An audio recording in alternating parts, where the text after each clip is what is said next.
cố gắng như cớ cho xa nhà mà ya gắng như gà u lê nhà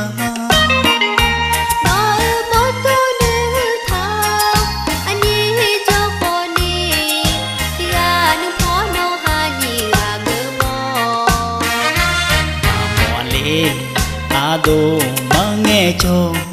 ia lê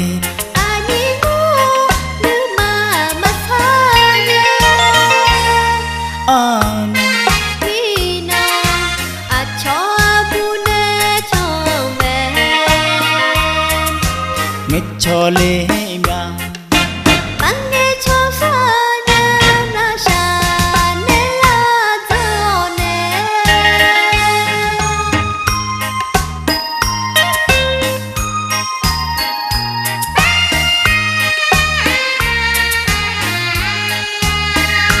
nói nưng má nữ bố nữ pha xe ngờ bà đà mà bị nữ sa mò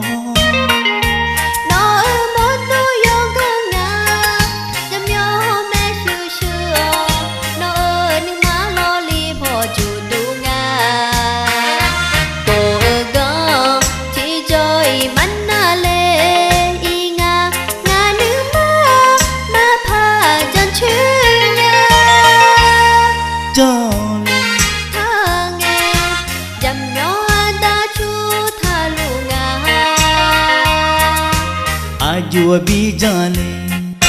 thang nghe cho la lê nó pyo ngã ha mo mo nhà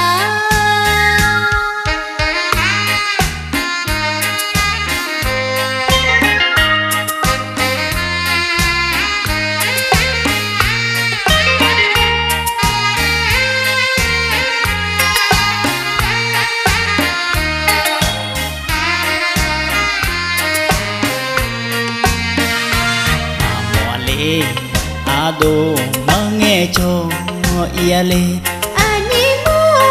nữ mà sa mi na cho bu ne cho mẹ ajua bi jale